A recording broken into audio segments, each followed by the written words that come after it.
இன்னைக்கு குழந்தைங்களுக்கு high protein அப்புறம் இரும்பு சத்து அதிகம் நிறைந்த ஒரு மதிய உணவு பார்க்கலாம்.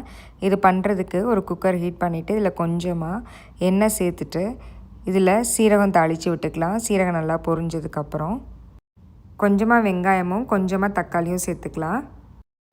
இப்போ இது கூட ஒரு கப் அளவு பாலக்கீரை, ஒரு 2 டேபிள் ஸ்பூன் அளவு துருவின பன்னீர், ஒரு 10 நிமிஷத்துக்கு முன்னாடி கழுவி ஊற வச்சுருந்த அரிசி ஒரு 2 ஸ்பூன் அளவு சேர்த்துக்கலாம். இதுக்கு பெரிய கிளாஸ்க்கு ஒரு கிளாஸ் அளவு தண்ணி சேர்த்துட்டு கொஞ்சமாக மஞ்சள் தூள், ஒரு 1/4 ஸ்பூன் அளவு மிளகாய் தூள் சேர்த்துக்கலாம். ஒரு வயசுக்கு மேலே உள்ள குழந்தைங்களுக்கு, ஒரு வயசுக்கு கீழே உள்ள குழந்தைங்களுக்கு நீங்கள் கொஞ்சமாக மிளகுத்தூள் கூட சேர்த்துக்கலாம்.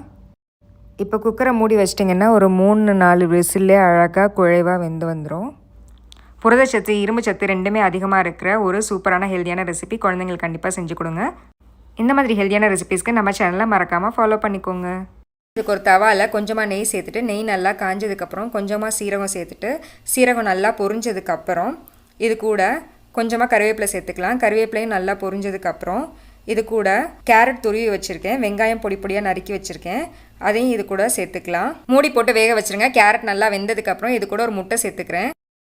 முட்டை நல்லா வெந்ததுக்கப்புறம் இது கூட கொஞ்சமாக மஞ்சள் தூளும் தேவையான அளவு உப்பும் சேர்த்துக்கலாம். இப்போ இது கூட வடித்த சாதம் சேர்த்துக்கலாம். சாதம் கொஞ்சம் குழைவாக வடித்து எடுத்துக்கோங்க. இப்போ சாதத்துக்கு தேவையான உப்பு மிளகுத்தூளும் சேர்த்துக்கலாம். மிளகுத்தூள் குழந்தையோட காரத்துக்கு ஏற்ற மாதிரி அட்ஜஸ்ட் பண்ணிக்கோங்க. நல்லா கிளறி விட்டுட்டு கருவேப்பிலையெல்லாம் ரிமூவ் பண்ணிவிட்டு இந்த மாதிரி பாலாக பிடிச்சி ஒரு பிளேட்டில் வச்சிட்டிங்கன்னா குழந்தைங்க அதை எடுத்து சாப்பிட்றதுக்கு வசதியாக இருக்கும். குழந்தைங்க தானாக சாப்பிட்றதுக்கு நீங்கள் இந்த மாதிரி பழக்கப்படுத்தலாம். லஞ்சுக்கும் குழந்தைங்களுக்கு தனியாக தான் செஞ்சு கொடுக்கணும்னு இல்லை, நம்ம ஃபேமிலியில் என்ன செய்கிறோமோ அந்த ஃபுட்டே குழந்தைங்களுக்கு கொடுக்க ஆரம்பிக்கலாம். சாம்பார், பருப்பு, துவட்டல், கூட்டுக்கறி, பொரியல் இந்த மாதிரி குழந்தைங்களுக்கு கொடுக்க ஆரம்பிக்கலாம். நம்ம சமையல் செய்யும் போதே குழந்தைங்களுக்கு காரம் இல்லாமல் தனியாக எடுத்து வச்சுட்டு கொடுத்துக்கலாம். தயிர் இது கூட கொடுங்க கண்டிப்பாக டெய்லி. இது பண்ணுறதுக்கு ஒரு குக்கர் ஹீட் பண்ணிவிட்டு இதில் கொஞ்சமாக நெய் சேர்த்துக்கிறேன். நெய் நல்லா காஞ்சதுக்கப்புறம் இது கூட கொஞ்சமாக சீரகம் சேர்த்துக்கலாம். சீரகம் நல்லா பொரிஞ்சதுக்கப்புறம் கொஞ்சமாக பெருங்காயம் சேர்த்துட்டு கொஞ்சமாக பரங்கிக்காய் இந்த மாதிரி கட் பண்ணிவிட்டு சேர்த்துக்கிறேன். இந்த மாதிரி குட்டி குட்டியாக தான் கட் பண்ணல, கொஞ்சம் பெருசாக கூட கட் பண்ணிக்கலாம். நம்ம குக்கரில் தான் வேக வைக்கிறோம். இது கூட 1 டீஸ்பூன் அளவு முளைக்கட்டினா பாசிப்பயிறு சேர்த்துக்கிறேன். நம்ம முளைக்கட்டி சேர்த்துக்கும் போது நல்லா ஈஸியாக டைஜஸ்ட் ஆகும், கேஸ் ப்ராப்ளம் இருக்காது குழந்தைங்களுக்கு. இப்போ இது கூட அரை மணி நேரத்துக்கு முன்னாடி நல்லா வாஷ் பண்ணிவிட்டு ஊற வச்சு அரிசியும் சேர்த்துக்கிறேன். ஒரு 2 டேபிள் ஸ்பூன் அளவு எடுத்திருக்கேன் அரிசி.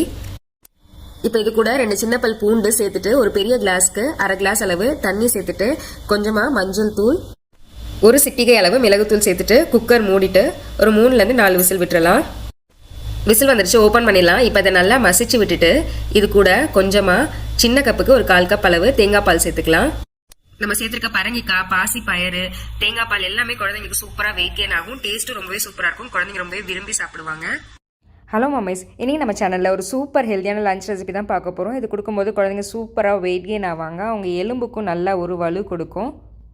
இது பண்ணுறதுக்கு 2 ஸ்பூன் அளவு அரிசி, 1 ஸ்பூன் அளவு கருப்பு உளுந்தை வறுத்துட்டு சேர்த்துக்கோங்க. சேர்த்துட்டு இது மூழ்கிற அளவு தண்ணி சேர்த்து ஒரு அரை மணி நேரம் ஊற வச்சுக்கலாம். ஊறினதுக்கப்புறம் ஒரு குக்கரில் கொஞ்சமாக நல்லெண்ணெய் சேர்த்துட்டு இது கூட கொஞ்சம் சீரகம் தாளிச்சிட்டு சீரகம் நல்லா பொரிஞ்சதுக்கப்புறம் கொஞ்சம் வெங்காயம், தக்காளி, சின்ன பீஸ் இஞ்சி, ஒரு பல் பூண்டு சேர்த்துட்டு கொஞ்சமாக கேரட் நல்லா இந்த மாதிரி குட்டி குட்டியாக நறுக்கிட்டு இது கூட சேர்த்துட்டு இதுக்கு பெரிய கிளாஸ்க்கு ஒரு கிளாஸ் அளவு தண்ணி சேர்த்துக்கலாம். சேர்த்துட்டு நம்ம ஊற வச்சுருந்த அரிசியும் பருப்பையும் இது கூட சேர்த்து மிக்ஸ் பண்ணிவிட்டு கொஞ்சம் மஞ்சள் தூள், மிளகுத்தூள், சீரகத்தூள், பெருங்காயத்தூள் இதெல்லாம் கொஞ்சம் கொஞ்சமாக சேர்த்துட்டு இப்போ நல்லா மிக்ஸ் பண்ணிவிட்டு மூடி வச்சுட்டு ஒரு 8 விசில் விட்டுறலாம்.